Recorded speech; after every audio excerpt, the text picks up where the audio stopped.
बरसों पहले अर्जुन इस गांव से भाग गया था, लेकिन कुछ यादें, कुछ पाप इंसान का पीछा नहीं छोड़ते।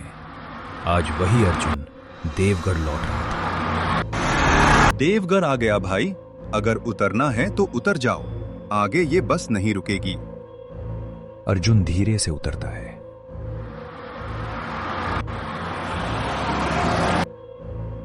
चारों तरफ सन्नाटा। ये वही जगह है, लेकिन सब कुछ इतना बदला हुआ क्यों लग रहा है? पहले यहाँ चाय की दुकान पर भीड़ होती थी, बच्चे खेलते थे। आज ऐसा लग रहा है जैसे पूरा गांव सांस रोककर खड़ा हो। पीछे से अचानक आवाज। तू सच में वापस आ गया अर्जुन? रमेश, तू यहाँ? तुझे देखकर अच्छा लगा, लेकिन तू इतना घबराया हुआ क्यों है? मुझे लगा था तू कभी वापस नहीं आएगा, और सच कहूं तो अच्छा होता अगर तू नहीं आता। सीधे सीधे बोल रमेश, आखिर हुआ क्या है यहाँ? तेरे चेहरे पर ऐसा डर मैंने पहले कभी नहीं देखा। डर सिर्फ मेरे चेहरे पर नहीं है अर्जुन, पूरा गांव डर में जी रहा है। और ये सब उसी रात से शुरू हुआ जिस रात हम चारों शमशान गए थे। दरवाजे बंद, खिड़कियां अंधेरी, दूर से औरत की धीमी रोने की आवाज। ये सब घर बंद क्यों है? लोग कहाँ गए? लोग गांव छोड़कर चले गए, कुछ अब इस दुनिया में नहीं है। मतलब? एक एक करके मौतें हो रही हैं अर्जुन, और हर मौत से पहले वही आवाज सुनाई देती है। वही हर रात ठीक 12 बजे शमशान की तरफ से एक औरत के रोने की आवाज आती है, जैसे कोई दर्द से करा रहा हो, जैसे कोई न्याय मांग रहा हो। रमेश, तू जानता है मैं इन सब बातों पर विश्वास नहीं करता। भूत प्रेत कुछ नहीं होते। हो सकता है कोई हमें डराने की कोशिश कर रहा हो। काश मैं भी यही सोच पाता, लेकिन मैंने उसे देखा है अर्जुन, सफेद साड़ी में, जली हुई त्वचा और आंखें, ऐसी आंखें जैसे कोई आग अंदर से जल रही हो। और तू ये सब मुझे आज बता रहा है? इतने साल बाद मुझे बुलाया क्यों? क्योंकि उसने तेरा नाम लिया है। मेरा नाम? हाँ, कल रात शमशान में मैंने साफ सुना। वो कह रही थी, अर्जुन वापस आओ, तुम्हारा हिसाब बाकी है। 4 साल मैं इस घर से दूर रहा, लेकिन ये घर अभी भी मेरा इंतजार कर रहा था। अचानक खिड़की अपने आप बंद होती है। जोर की आवाज। मैंने कहा था ना, तुझे नहीं आना चाहिए था। बस बहुत हो गया रमेश। अगर कोई है तो आज मैं सच जानकर रहूंगा। मैं भागकर गलती कर चुका हूं, अब नहीं भागूंगा। अचानक बहुत पास से फुसफुसाहट। भागकर कहाँ जाओगे अर्जुन? तूने सुना? हाँ, और अब मुझे यकीन हो गया है, जो भी है वो चाहता है कि मैं यहाँ रहूं। अर्जुन, 12 बजने वाले हैं। आज मत चल, आज शमशान मत चल। हर बार जो भी गया है वो वापस नहीं आया। रमेश, डर से भागते भागते ही तो ये सब हुआ है। 4 साल पहले भी हम भागे थे। अगर उस रात हम सच का सामना कर लेते तो शायद आज ये दिन नहीं देखना पड़ता। वो गलती थी अर्जुन, बचपना था। हमें उस कब्र को नहीं छूना चाहिए था। गलती थी, लेकिन पाप नहीं था। हम बच्चे थे, जिज्ञासा में गए थे। अगर वो आत्मा है तो उसे समझना होगा। हमने जानबूझकर कुछ नहीं किया।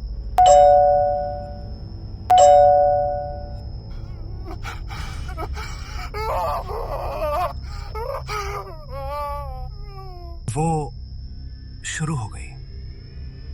चल, आज फैसला हो जाएगा। या तो ये डर खत्म होगा या हम।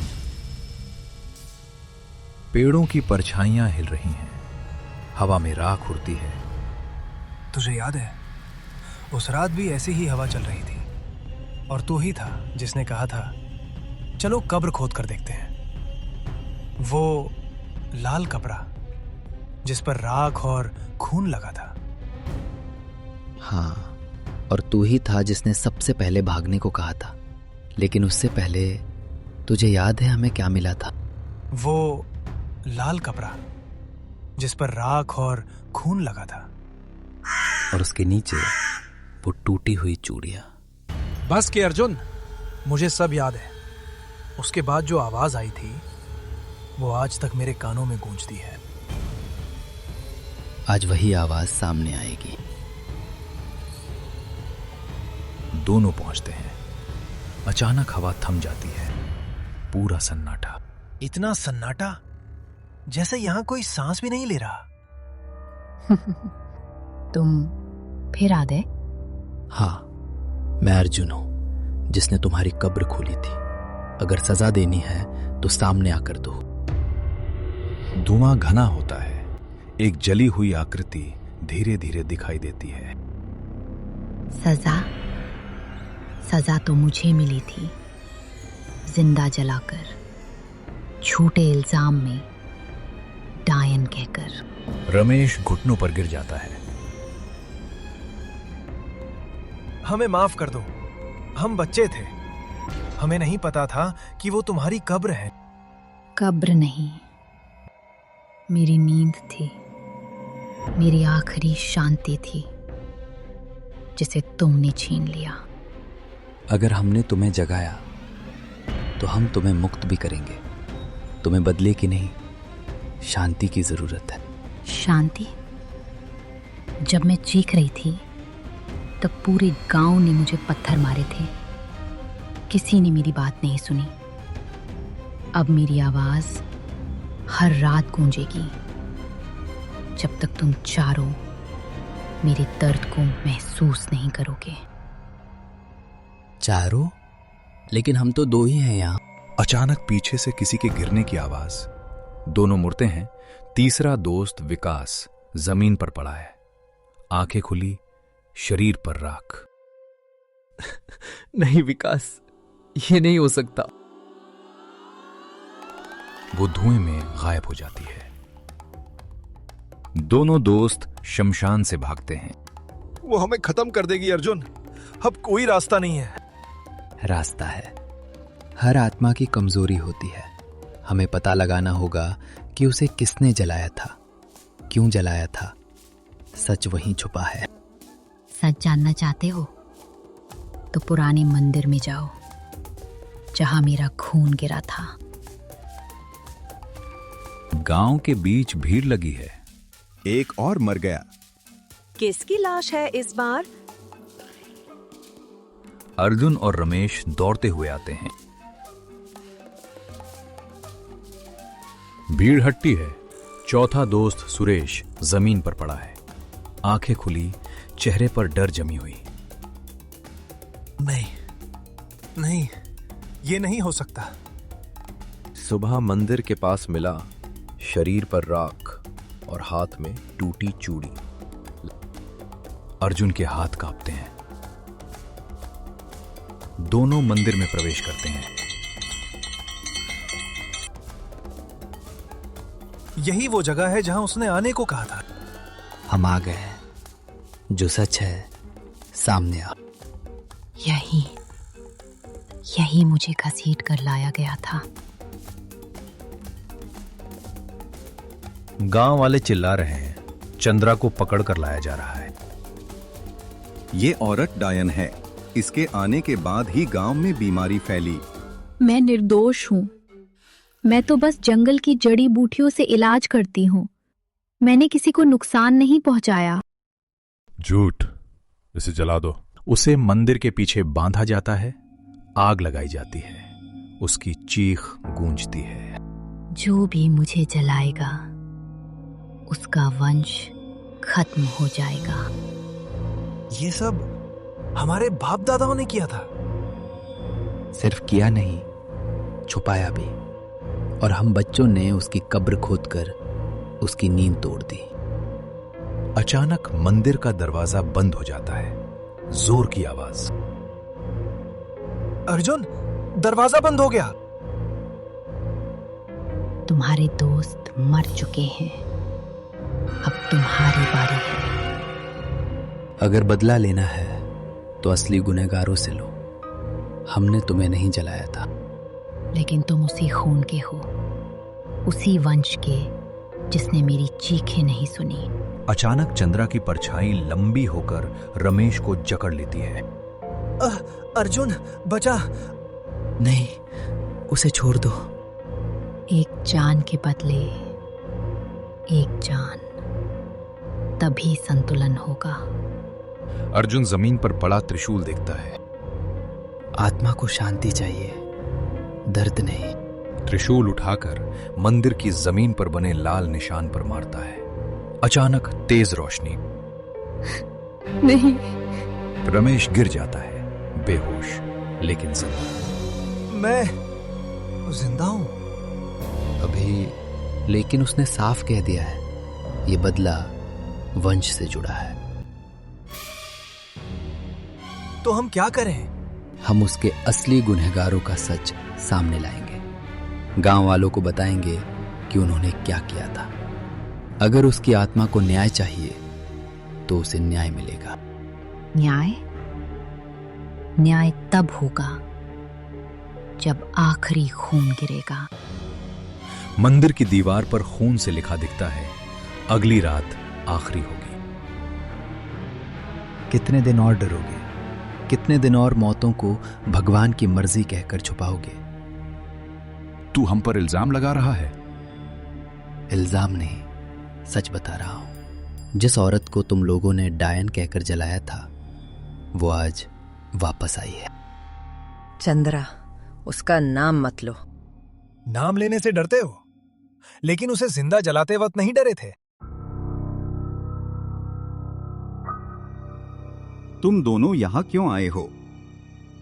सच सुनने और सच बताने। क्या चंद्रा सच में डायन थी? मुखिया चुप, फिर हंसता है, सूखी हंसी। गांव में बीमारी फैली थी, बच्चे मर रहे थे। किसी को दोषी तो ठहराना ही था।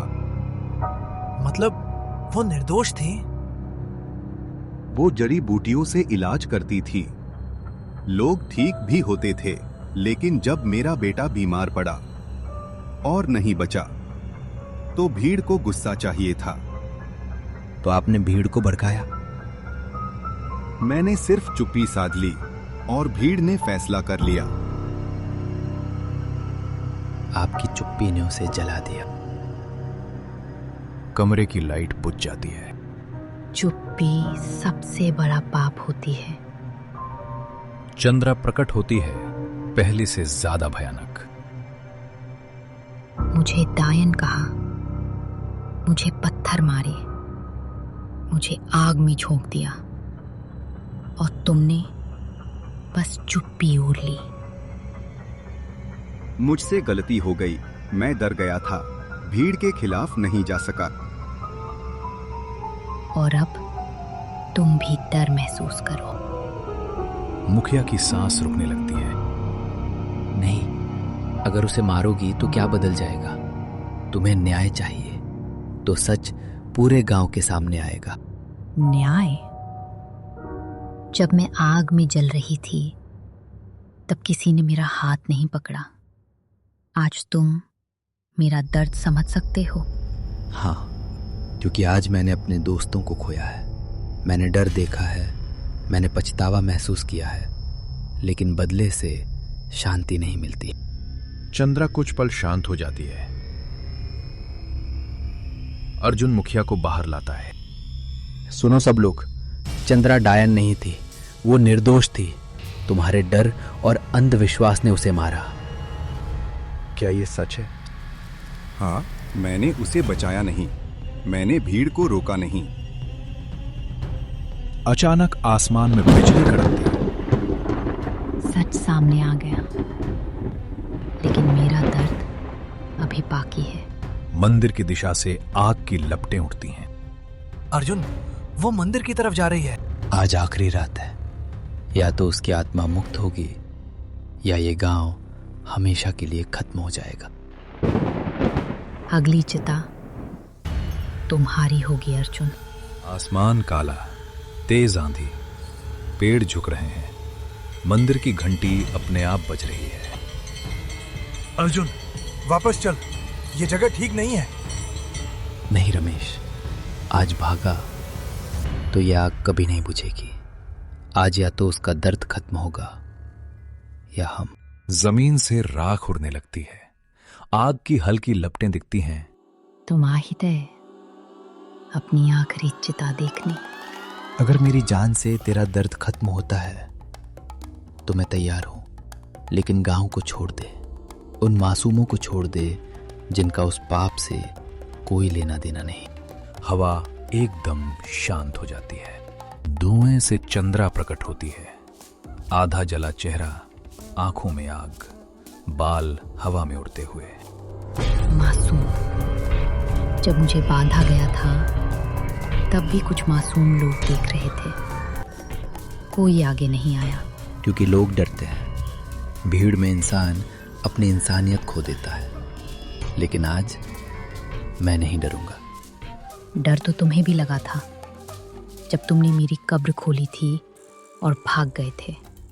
हाँ, मैं भागा था और उसी दिन से हर रात मैं भी अंदर से जलता रहा हूं। शायद ये आग सिर्फ तुम्हारी नहीं, हम सबकी है। मंदिर के पीछे जमीन पर लकड़ियां अपने आप इकट्ठी होकर चिता का रूप लेती हैं। जिस आग में मैं जली थी, आज उसी आग में तुम्हारा वंश जलेगा। रमेश को हवा उठाकर चिता की ओर फेंकती है। अर्जुन दौड़कर उसे पकड़ता है। बस, अगर किसी को जलाना है तो मुझे जला दो। मैं उसी मुखिया के खून से हूं जिसने चुप्पी साधी थी। मेरे अंदर उसी पाप का हिस्सा है। रमेश को छोड़ दो। चंद्रा की आंखें तेज चमकती हैं। तुम अपने खून का पाप मानते हो? हाँ, और मैं उसे खत्म करना चाहता हूं। अगर मेरी जान से तेरी आत्मा को शांति मिलती है तो मैं तैयार हूं। अर्जुन खुद चिता पर खड़ा हो जाता है। चिता में आग लग जाती है, लपटें अर्जुन को घेरती हैं। नहीं अर्जुन, ये मत कर। किसी एक को तो इस पाप की कीमत चुकानी होगी। शायद यही सही है। चंद्रा अर्जुन को जलते हुए देखती है। उसकी आंखों से पहली बार आंसू गिरते हैं, जो आग पर गिरकर उसे धीमा कर देते हैं। मैं बदला चाहती थी, लेकिन तुमने पछतावा दिया। आग धीरे धीरे कम होने लगती है, आग बुझ जाती है। अर्जुन जमीन पर गिरा है, जिंदा मगर बेहोश। चंद्रा का चेहरा बदलने लगता है, जली हुई त्वचा सामान्य हो जाती है। बदला आग बढ़ाता है, लेकिन त्याग आग बुझा देता है। आज मेरा दर्द खत्म हुआ, लेकिन याद रखना, भीड़ सच से मुंह मोड़ेगी। कोई न कोई चिता फिर जलेगी। वो प्रकाश में विलीन हो जाती है। हवा शांत, मंदिर स्थिर। रमेश अर्जुन को उठाता है। अर्जुन धीरे से आंखें खोलता है। तू पागल है, लेकिन आज तूने पूरे गांव को बचा लिया। नहीं, मैंने सिर्फ अपना कर्ज चुकाया है। दूर से मंदिर की घंटी शांति से बजती है।